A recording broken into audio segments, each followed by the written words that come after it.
well, even if they to connect him to Zoom, right? Yes, right. Yes. Introduce Fiona first. Very happy to have Fiona here from the University of Durham. To give you a brief background, so she graduated at the University of Edinburgh, then did a postdoc at the University of Potsdam in Germany, and then moved to Durham. And today she's here in person. And she'll be talking about tectonic and climatic controls of Himalayan sediment storage. She's a geomorphologist, and looking forward to your talk. Thanks. Can everyone hear me all right? Yeah. Well, thanks so much, Paul, for the invitation and for the chance to come here and chat to you all today. So as Paul said, today I'm going to be talking to you about sediment storage in the Himalaya. So in the talk today, firstly, I'm going to present to you a new data set of where sediment is stored across the Himalaya, what the geometry of those sediment fills look like. And then I'll go on to explore some of the tectonic and climatic controls on that sediment storage. Yes, so I'd like to just thank my co-authors before I start, without whom none of this work would have been possible. Yeah.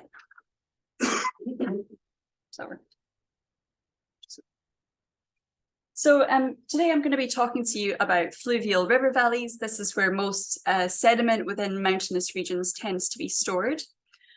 So why should we care about river valleys and sediment storage? Well, valleys, as you can see in this lovely picture here from the Lauterbrunnen Valley in the Swiss Alps, tend to be the region of the mountain systems where most settlements, vegetation and farming are concentrated. So they're really productive ecosystems and really important habitats within the mountain system. So as well as being really important places for people to live, for farming and that type of thing, they're also potentially hazardous places. So here are a couple of examples from both from Nepal, showing you the type of hazards that we can have from the presence of sediment within valleys and mountain systems. So on the left here is an example from the upper Botakoshi river in Nepal, where you can see this hydroelectric power plant here. And in 2015, we also had the Gorkha earthquake in Nepal, followed by a series of floods, which picked up huge volumes of sediment from the upstream system, transported them downstream, and destroyed this hydroelectric power plant. On the right here is an example from the Melamchi disaster in 2021, which is also in Nepal. And I'm not sure if you can see it well on this screen, but this we think here are two people out on one of these sediment storage. And they're standing on top of a fill event, which occurred in a single event, in a single sediment flood event. So you can see that in one event, we can have maybe 20, 30 meters of sediment that's going to be aggraded onto riverbeds. And this is clearly really important for understanding downstream flood hazard, but also the sediment itself is also a hazard. Yeah, so we can destroy infrastructure and buildings just through this sediment aggradation.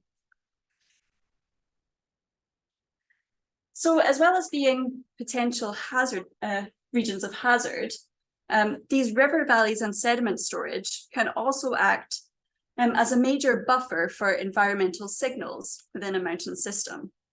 So you can imagine that as sediment is generated in its source up in the high mountain region, and then it's transported down to ocean basins, it can be transiently stored in these river valleys en route. During that storage period, if it's over long time scales, any signals that we might want to read from our sedimentary archives can be buffered, it can be lagged, or it can actually be destroyed during that storage period. So it's really important to understand, firstly, where sediment is stored across mountain regions if we want to understand where best we can reconstruct environmental signals from, and also how much sediment is stored there. So this is an example here from work by Bluth and Korov in 2013, where they had a first go at mapping the volumes of sediment that are stored across the Himalaya. And you can see on this top map here, each one of these circles represents an individual valley fill. And the size of the circle just represents the volume of sediment that they estimated was stored in each of these fills. And you can see that across the Himalaya, they estimated a total fill volume of 690 cubic kilometers of sediment, which, if you want to think about this another way, is more than 1.8 billion swimming pools worth of sediment. But a really important thing to note is that the distribution of this sediment is not homogeneous. There are big spatial differences in where we store sediment through the Himalaya. Currently, our knowledge of where the sediment is stored, what controls it, and the kind of geometry of the valleys in which that sediment is filling is poorly understood. So we're still lacking a lot of information into this process. So that's what I'm going to try and tackle in the talk today. So let's think a bit about how we actually store sediment in mountain systems. First of all, we need to have accommodation space for that sediment to be stored. And to do that, we generally have valleys which have a wide valley floor. So here are some examples of different valley shapes that exist in nature. So we can have anything from kind of V-shaped valley gorges up to kind of wide valley plains with these kind of stepped surfaces, and where each one of these terraces would represent the previous level of the river. And we can think about what might control the shape of a valley that we might expect to see. Yeah, so we can characterize valley geometry based on the valley height. So that would be the difference between the peaks and the floodplain. And then particularly what I'm going to be focusing about on this talk is the valley width. So that's the width of the valley floor. And we generally think about these parameters being controlled by two main processes. So vertical incision of the channel in response to uplift, for example, but also lateral erosion. So the sweeping of the channel across the valley. And when it impinges upon the sidewalls, it's going to erode those sidewalls and therefore widen our valley. And when we're thinking about landscape evolution, there's a huge number of studies that have been done that really focus on vertical incision. So many landscape evolution models, which I'll talk about in a second, really focus on this process of vertical incision. But this process of lateral erosion, by which we actually widen or narrow our valleys, is relatively understudied.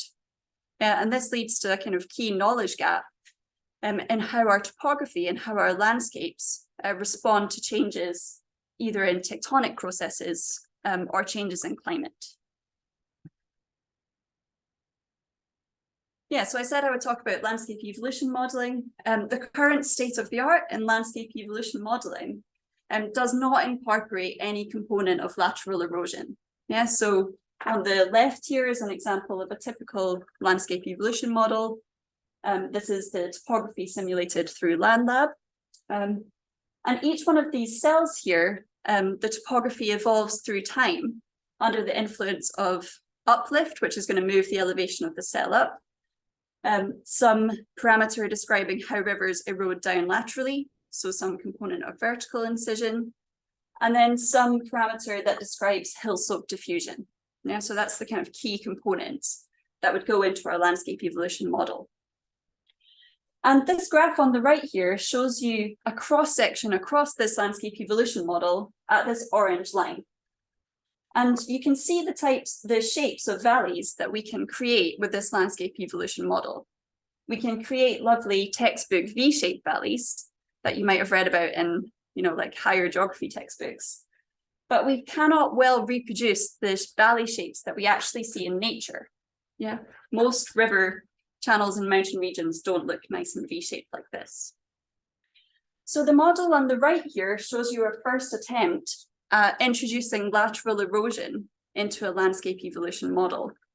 So in this paper by Langston and Tucker in 2018, they incorporated lateral erosion by just partitioning off part of the bed shear stress and making that shear stress act on the valley walls. And that's how you can erode laterally. And if we look at the kind of cross-section of the topography at the same point in the model, you see we can start to create kind of wide valleys. We can start to get valleys that look more representative of what we might see in nature. But this is a first test. So this is the first time this has really been incorporated into these types of models. And it's not been tested on field data. So we're still lacking knowledge of whether this is the right approach to use to simulate lateral erosion. And what are the processes that we should be incorporating into our models to simulate this?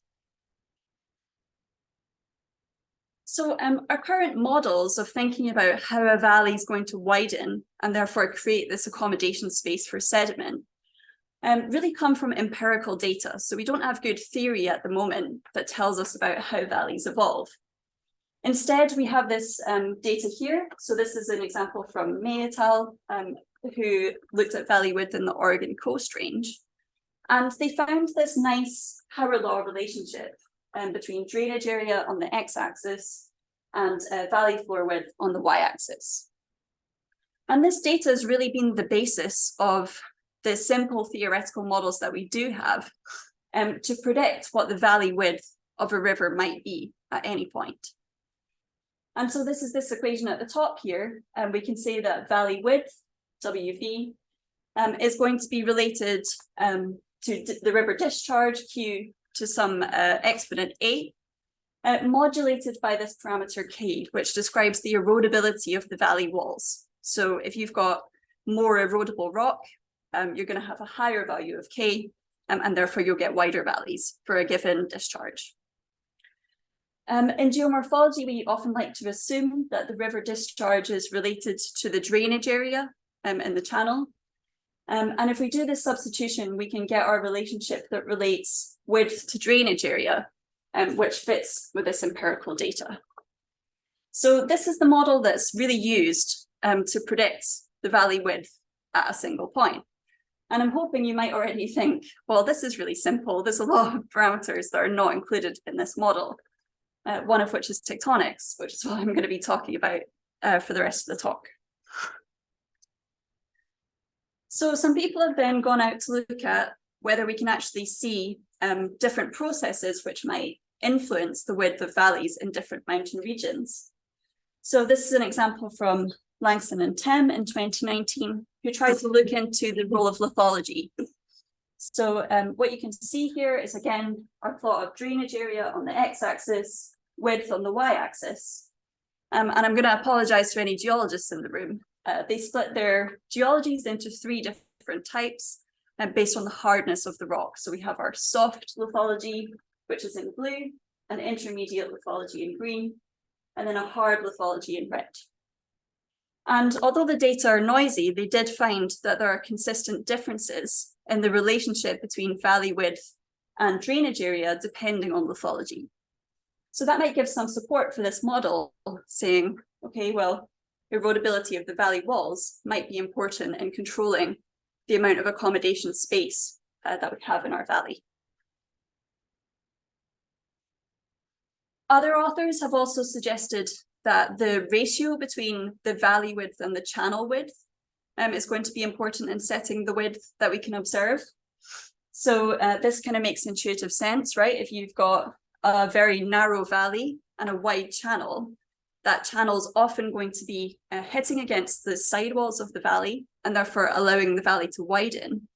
Whereas if you have a very wide valley and a tiny little channel, you're not going to have much time over which more widening can occur.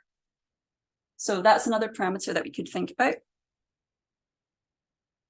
Some recent work has also suggested that the height of the valley walls, or the overall relief of the landscape, should be important in controlling the width of valleys that we can see. This is because of wall collapse or bank collapse. Yeah, so hopefully people are familiar with going out for walks and seeing some nice bank collapses along channels like this. You can imagine if we have a valley, when we undercut the side, we're then going to dump all of this material from the wall into the channel. And then that material has to be transported downstream before we can have more widening occurring. So Tuffeldi et al. Suggested there should be a negative correlation between wall height and valley width. And then finally, tectonics. So there's not been a lot of work done that's really looked at the relationship between valley widening and tectonic uplift. These are some results from a flume experiment where they modeled an uplifting anticline structure here. And then they looked at how the channel responds to that changing uplift of the anticline through time.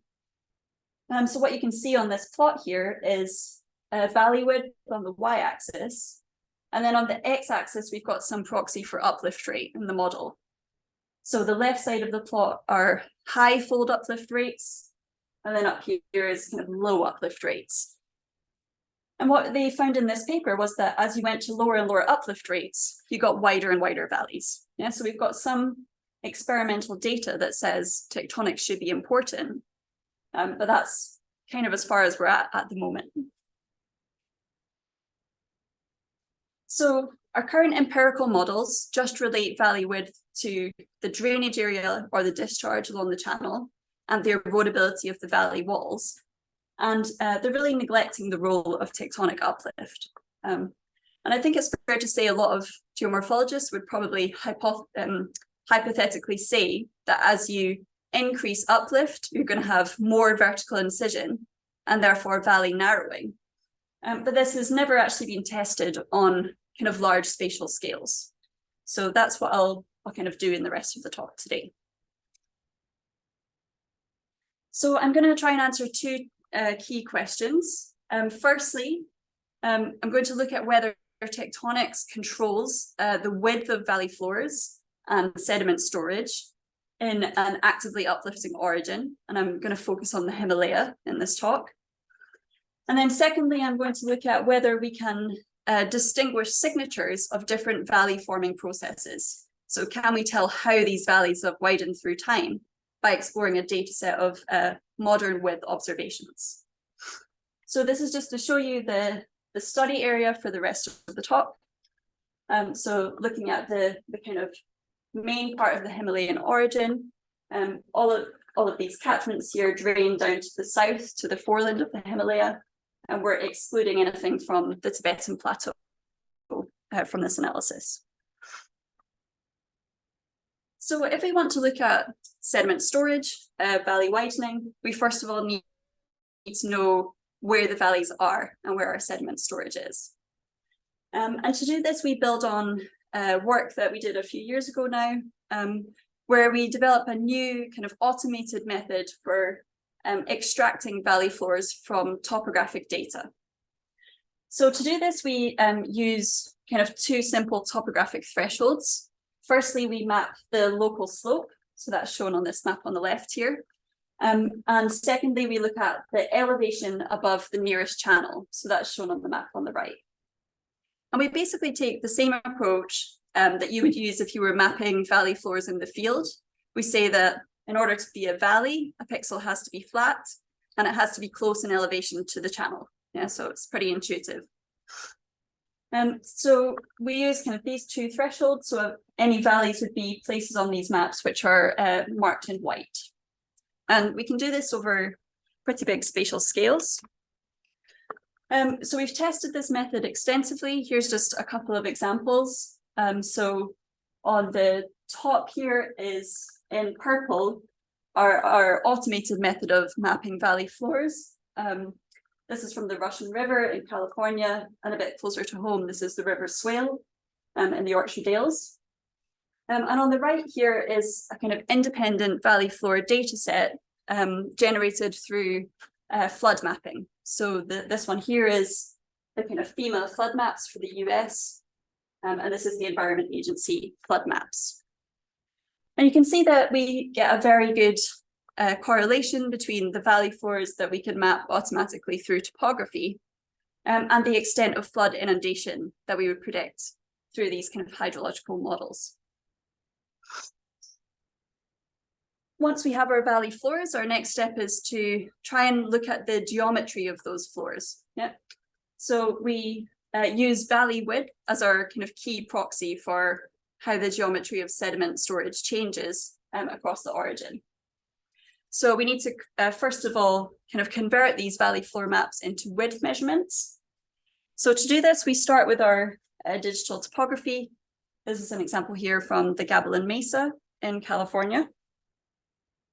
We then extract our valley floors. So you can see the valley floor in blue here. Our next step is to get the center line of the valley floor. So this is to kind of account for any meandering of the channel or problems with flow routing algorithms that might give us kind of weird width measurements. So we extract the center line of the valley here in red. And then we basically look at the flow direction at every point along the channel, and we take the direction orthogonal to that flow direction to get an estimate of valley width. So what you can see in this map here, maybe it's a bit small, but each one of these is a blue line which represents a width measurement. So we can get a really, really detailed data set where we can have a measurement of valley width automatically at kind of a resolution dependent on your DEM. So if you run this on LiDAR, you can have a measurement every 1 meter, for example. Again, we've tested this way of mapping valley widths against independent measurements as well to check that we're representing patterns robustly. So here are a couple of examples where we've tested it against quaternary deposit maps from the BGS. Yeah, so this would be saying what is the valley that we would expect to measure through quaternary deposition, what's the width of those valleys, and how does that compare to our kind of automated technique. The top one here is the River Tweed, so near Peebles, and then the bottom is Weardale, so near Durham. And the kind of yellow and pink colours on these maps show you the kind of extent of the quaternary fluvial deposition in these valleys. This is just an example here from the River Tweed to show the performance of our automated valley width measurements against the BGS data. So in all of these maps, here's the main channel, and these are just 2 zoom-ins from different parts of the channel. The red data show you the widths measured from the BGS quaternary deposits, and the black shows you these automated methods. And you can see that we generally get a very good representation of the width of the channel from this automated technique. There are some places here where we get slightly wider measurements. If you look at the hillshades of places like this, you do see that there's a distinct break in slope where our automated method is picking out the valley floor. This is just the same data, but showing in a long profile. So this is distance along the River Tweed. And again, the red is the BGS data, the black is our automated data. And you can see that we can very well pick out the kind of spatial patterns in valley width that we would expect to see. Okay, so this is all very well working on LiDAR data that we have available for places like the UK, but we're interested in applying this to mountainous origins such as the Himalaya. So we need to test whether this works well on the digital topography data that we have for those regions. So this is just an example from Weardale showing you the patterns of valley width that we can detect using different resolutions of data. So the black dashed line again is our independent data set. And the different colors are basically different DEM resolutions. So the yellow is our 30-meter data. And it fits pretty well with our higher resolution data sets from the LiDAR, for example. And so we can be confident that our method really works well up to a resolution of 30 meters, which means it's really applicable for the majority of the Earth's surface. So we then went on to say we're confident in the method. So we're going to use that to extract valley width for every point along every river in the entire Himalaya, which is what's shown on this map here. So we have a data set of more than 1.65 million valley width measurements, which we can then use to relate to tectonic and climatic processes. So in this map here, I've just gridded our valley width data set into a kind of 10-kilometer grid, and the colors represent the valley width. So yellow colors would be narrow valleys, and blue colors would be our wide valleys. And just qualitatively from looking at this, we can see that there are big spatial differences in the width of valleys that we observe across the Himalaya. So we then wanted to explore whether we can see kind of tectonic signatures within this valley width data set. So to do this, firstly, we analysed channel steepness, or KSN. This has been shown to be a really good proxy for rock uplift in many places. What you can see here is again a 10-kilometre gridded map of channel steepness across the Himalaya. And we then looked at how valley floor width varies with channel steepness, which is what you can see on this plot. So our x-axis would be different bins of channel steepness, and our y-axis would be the width of valley floors. And we see a very good correlation. So as we get to steeper and steeper channels, we get narrower valleys. So we see good evidence for rock uplift control on valley narrowing. We then wanted to take this a bit further and go beyond channel steepness to look at direct measurements where possible of uplift or exhumation. So to do this, we compiled a data set of thermochronometric exhumation rates across the Himalaya. So we have about 1,800 samples. This data set was published earlier this year by Van der Beek and Schildgen in 2023. And this map here just shows you the kind of spatial distribution of the thermochronometric data that we have, and they're coloured by exhumation rates. We used a range of different thermochronometric systems, so the different symbols represent the system. And this was to make sure that we kind of span the whole range of exhumation rates that we might expect to see. So we then looked at how these exhumation rates correlated with both the width of valley floors and channel steepness across the region. So what you can see on the left plot here is the relationship between different exhumation rate bins and our valley floor width on the y-axis. And you can see that generally as we get to faster and faster exhumation rates, we decrease our valley floor width, with our narrowest valleys found in regions where the exhumation is greater than 2 millimeters a year. We also looked at the relationship between KSN this time and exhumation and found the kind of opposite trend. So as you get to your very rapid exhumation rates, we get our very steep channels. So we've kind of concluded that our valleys are both steepening and narrowing in zones of rapid exhumation.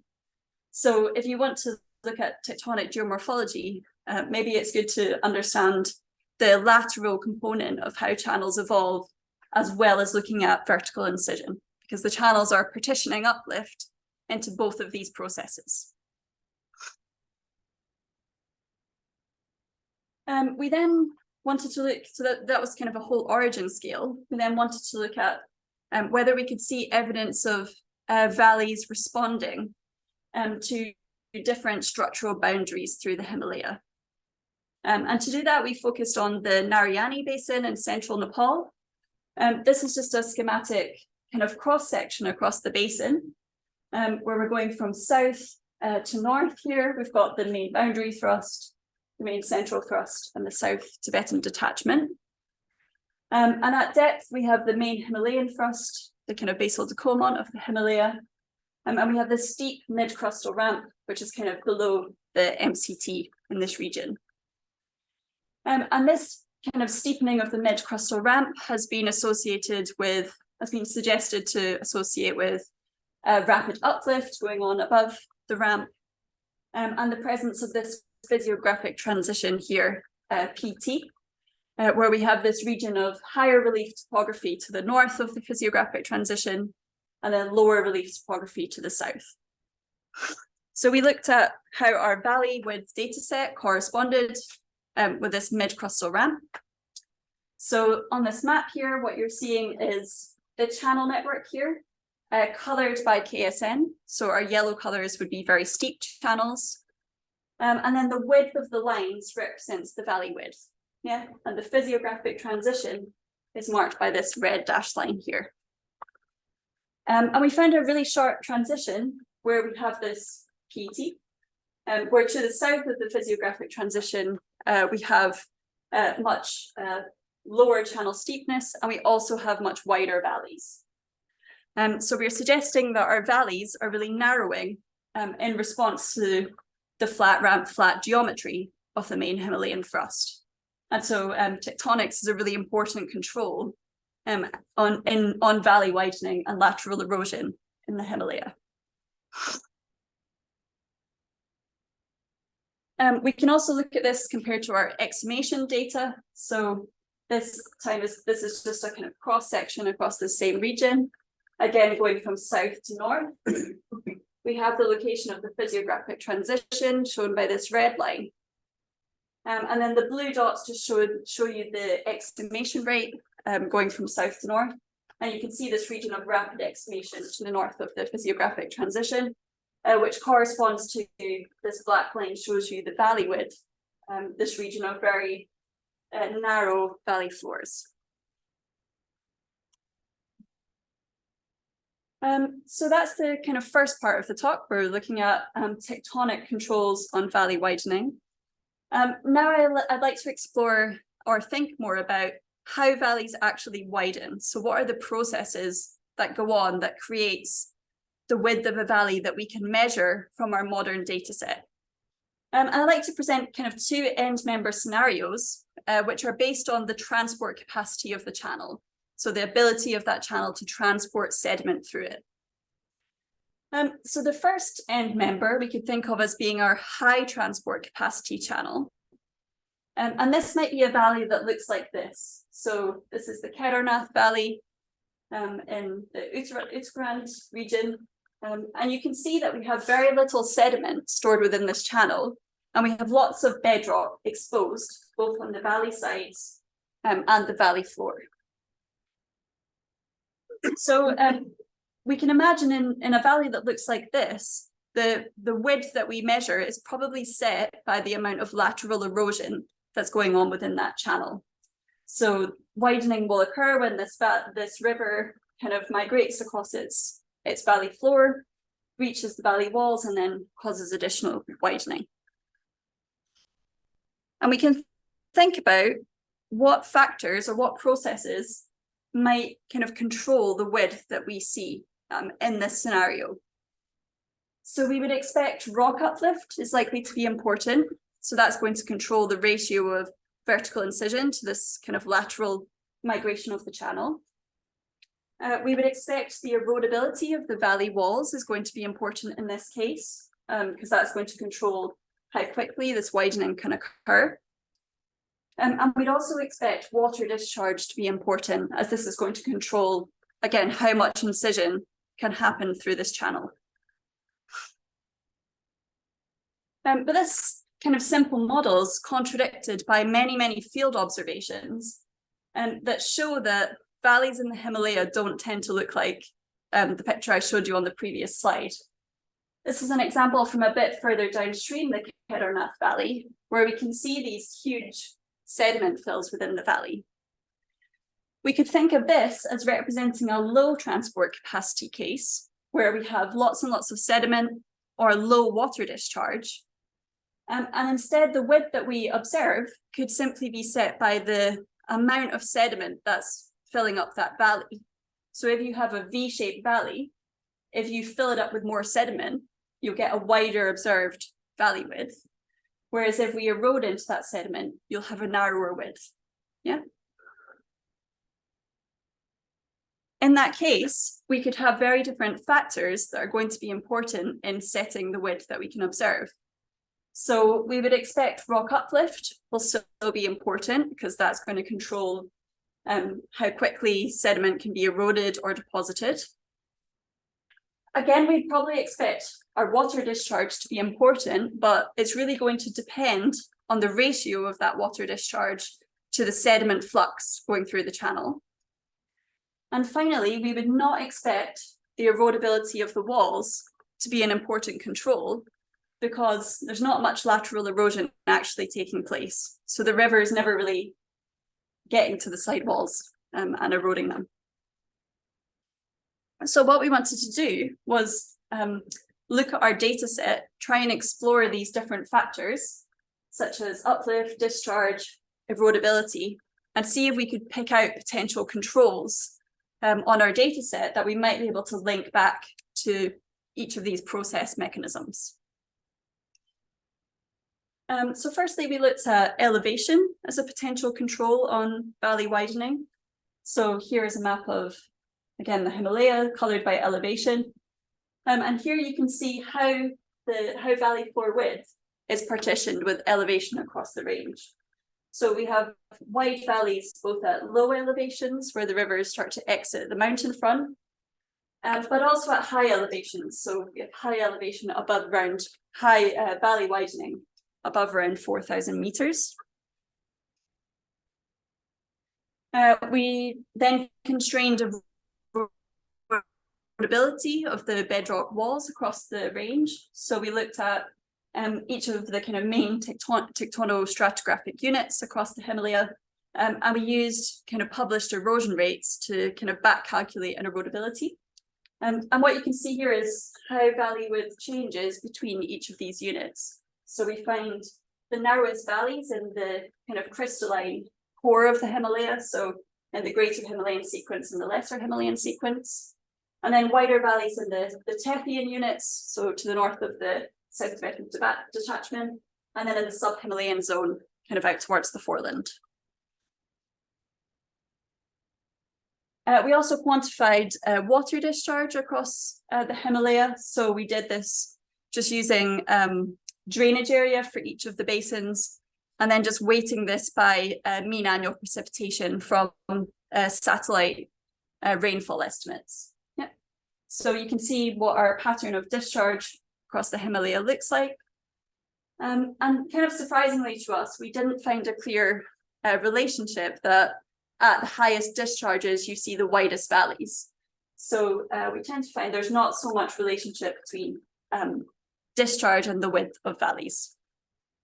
This is in contrast to this kind of model up here, which would suggest that discharge should be the key control on widening that we would expect. We then looked at the distance from major faults across the Himalaya.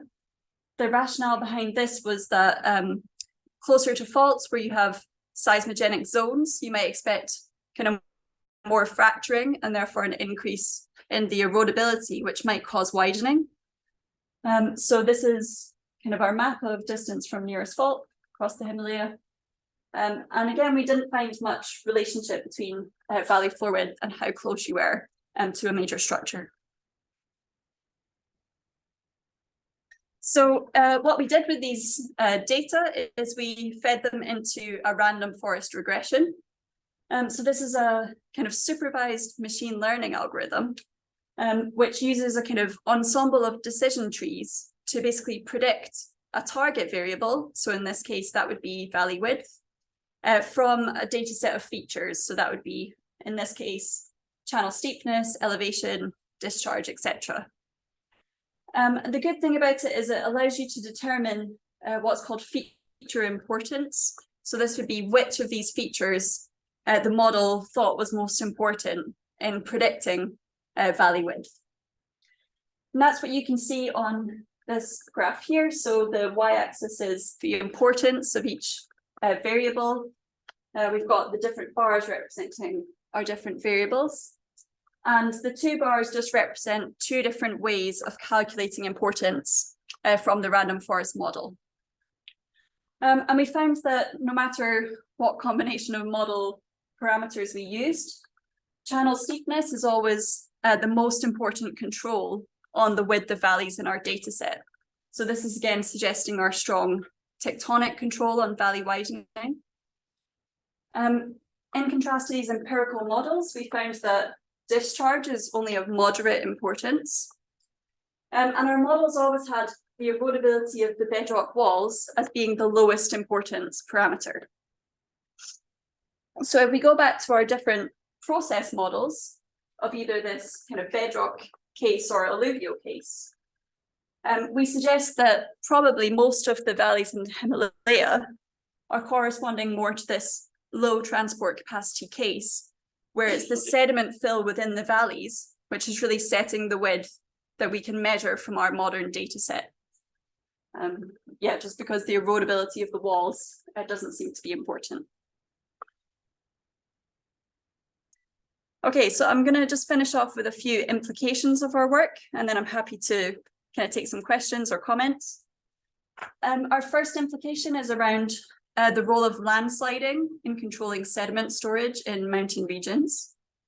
So there has been lots of work done, or some work done, that's shown that where you have higher rates of exhumation, you should expect to see more frequent landslides. So this is some work done by Larson and Montgomery in 2012, where they kind of measured exhumation rates on the x-axis and landslide erosion rates on the y-axis, and found that, you know, as you increase exhumation, you increase erosion through landslides. And there's also been lots of work done that's shown that where you have frequent landslides, these can block river valleys and cause a lot of aggradation, sediment storage, and therefore widening upstream.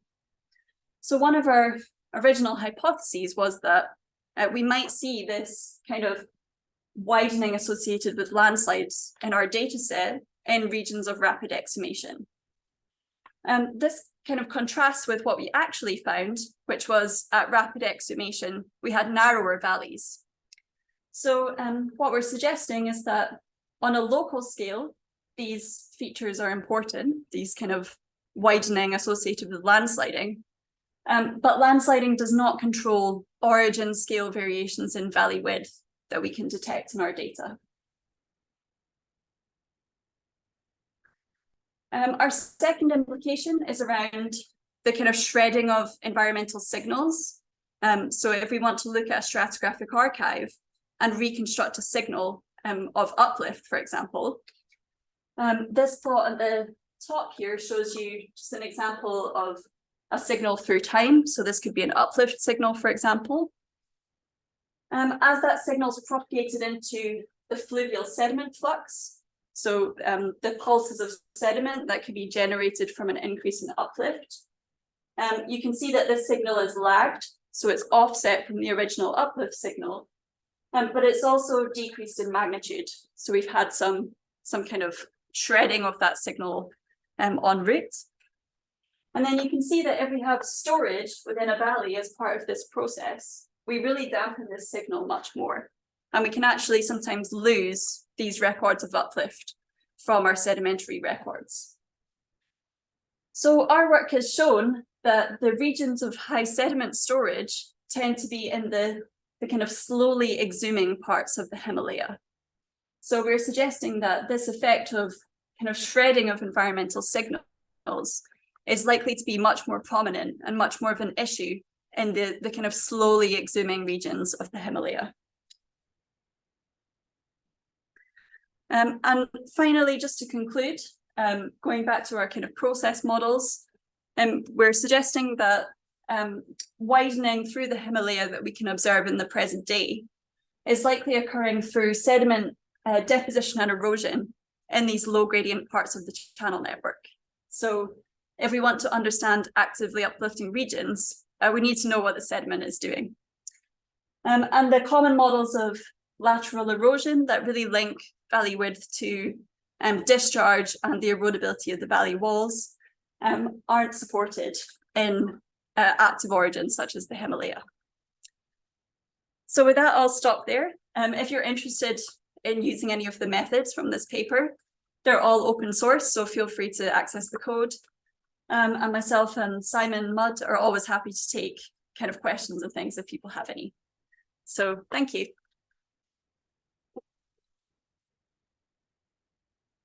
Yeah.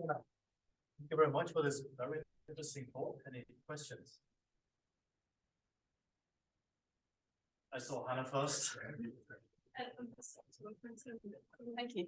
I was just really talking about the relationship between valley width at high elevation with paraglacial adjustment, because you have that unusual relationship where you've got wide valleys at high elevation, low elevation, and then narrow between. So have you run any models where you look at time series deglaciation in relation to conflict? Yeah, that's a really good question. So we haven't run them through models in response to deglaciation, but what we have done is we've explored removing parts of the data set that were above like the ELA and the LGM, for example, to try and isolate those glaciated parts of the network and see if that's having a big influence. So yeah, we did a compilation of ELAs throughout the Himalaya, and we basically chucked out all the data above those elevations. And we actually found it didn't change the results. So we still see that elevation has that moderate importance. I think partly it's elevation and channel steepness are co-correlated a little bit. So there is, KSN does change with elevation too. So I think part of it is kind of difficulty in separating the different processes out. But yeah, paraglacial processes would be brilliant to look at if we could think of a way of kind of identifying what parts of the Himalaya are likely to have been affected by them. Yeah, because it's so sediment controlled. Yes. So much of that's been degrades from a perglacial, Yes. perglacial area. Just because you see the movement of that pulls some sediment down the channels through into paraglacial. Yes. Yeah, completely. I mean, I think, yeah, glacial sediment and glacial outburst floods are a really important part of this story. So the kind of discharge events at which you can actually move all that sediment downstream and actually cause valley widening. So that's something we're really interested in exploring kind of in future. Thank you.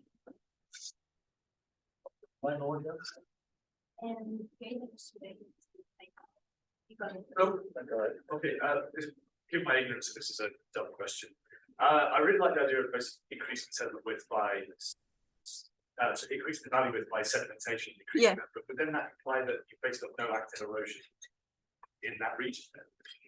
Yeah, so I think it's important to think about the different timescales. So I think in the present day, it's suggesting, yeah, what we can measure in the modern is saying those valleys with the current sediment load aren't able to actively erode.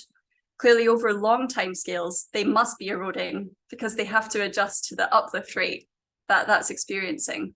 So I think there's an interesting interplay between the frequency of extreme events, which can mobilize all of that, or all or a majority of the sediment within that valley.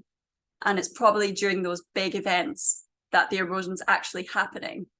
But it's really the width measurements that we make at the present day are probably set by the kind of fill in the valley, if that answers your question. Yes, it was like catastrophic erosion followed by sedimentation, increasing Yeah. the valley, then catastrophic erosion. Yeah. Cool. Nice. Yeah. So really cool talk. But when you were showing the widening, and you had first origin,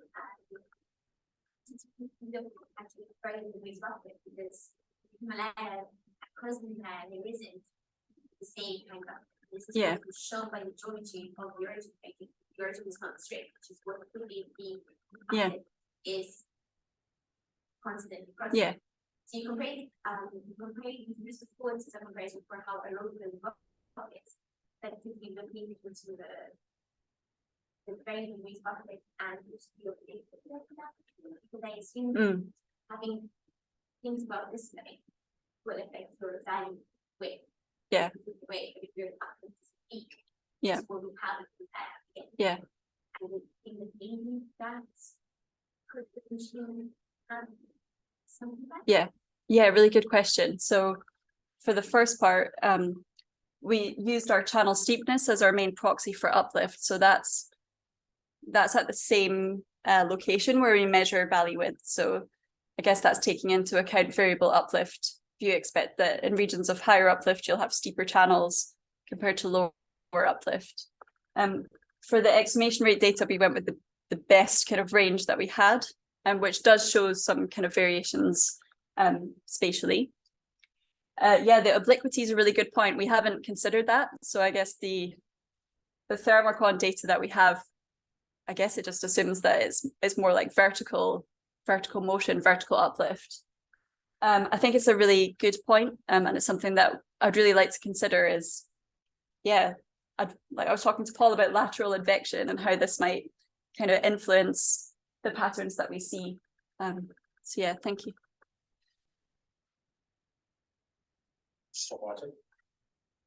So in the Himalayas in particular, there's this story around hill slopes and how hill slopes that are adjacent to a lot of the channels are at threshold or super steep. Yeah. Because the channels have been sizing, let's say relatively so rapidly that they kind of approach and actually propose of some strength in hill slopes. But if you have rivers that are grading filling the valley, then that effectively cuts the hill slopes off from any signal of erosion. Yeah. Would you expect at any sort of a useful time scale to be able to see a signature of the valley for the processes in hill slope erosion? Yeah. So Kristen Cook gave a talk at Durham last week where she made an interesting point that actually when you have these big valley fills that fill up loads of the valley, the river's actually able to access new parts of the hill slope that it couldn't reach before. So in some way it cuts the toe of the hill slope off from that signal, but suddenly the river can migrate across the valley fill further up the hill slopes. So I think it probably leads to a lot of complications in which part of the hill slope are actually receiving the signal at which point of time based on the depth of sediment within the valley. But yeah, I'd probably expect, again, it's got something to do with the relationship between the landsliding frequency or the timescale of hill slope delivery and the flushing within the channel of the extreme events.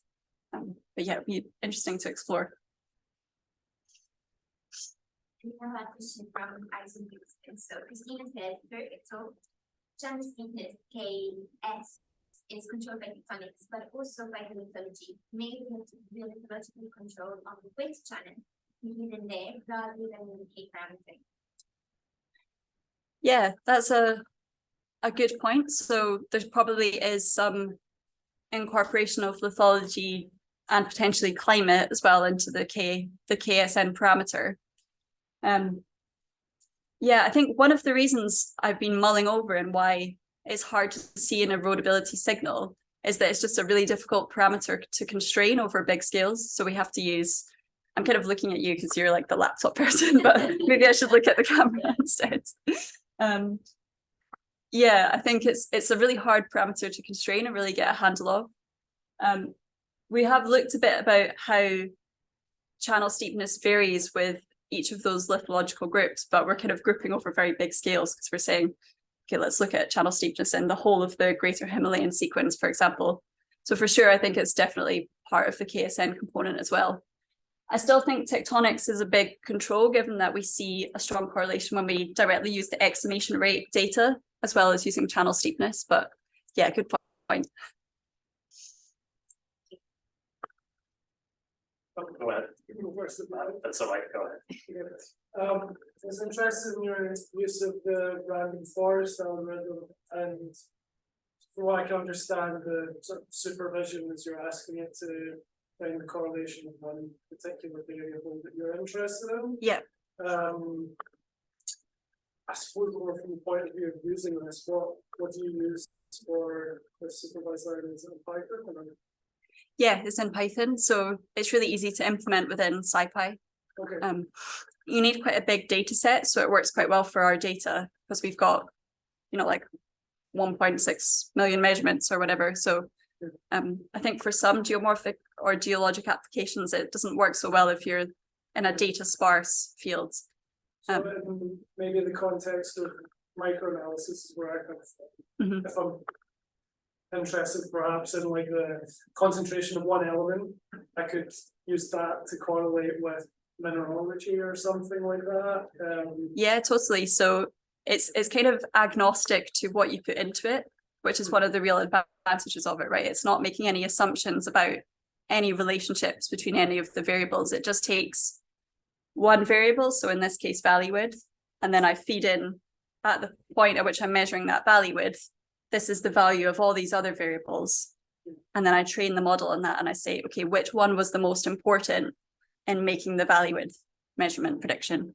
And how might that compare to something unsupervised like principal component analysis or something where you're still kind of quantifying correlations, but without maybe specifying one particular variable that they're interested in. Yeah, so I think in PCA you need, I think it has some linearity assumption within the data. I might be wrong on that, but I think you need to make, there is some kind of underlying assumption about the structure of the data. PCA can be really useful if you've got a big data set and you want to isolate it down to a few components. But I think if you want to get at what's the most important influence on one particular variable, then random forest can be a really good approach. Another question.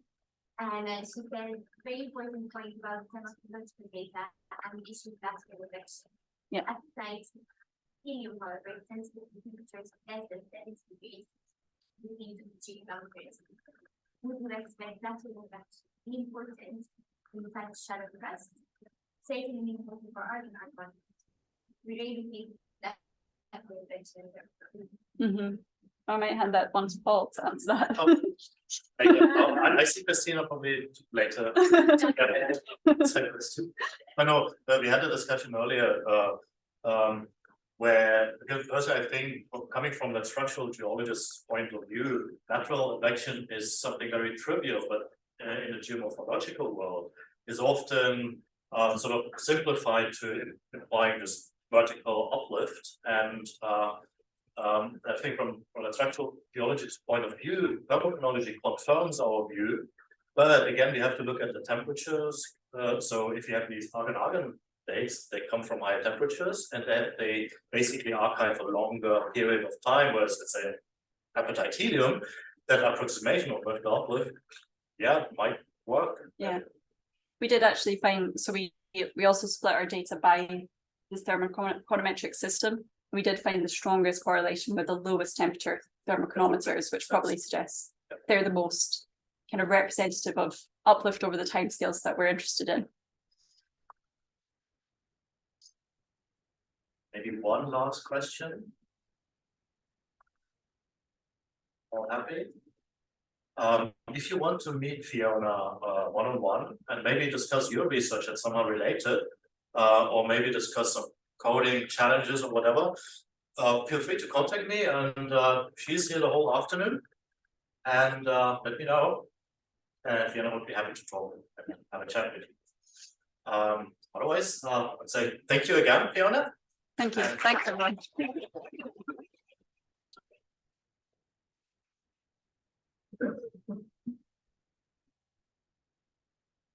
Let's stop sharing this.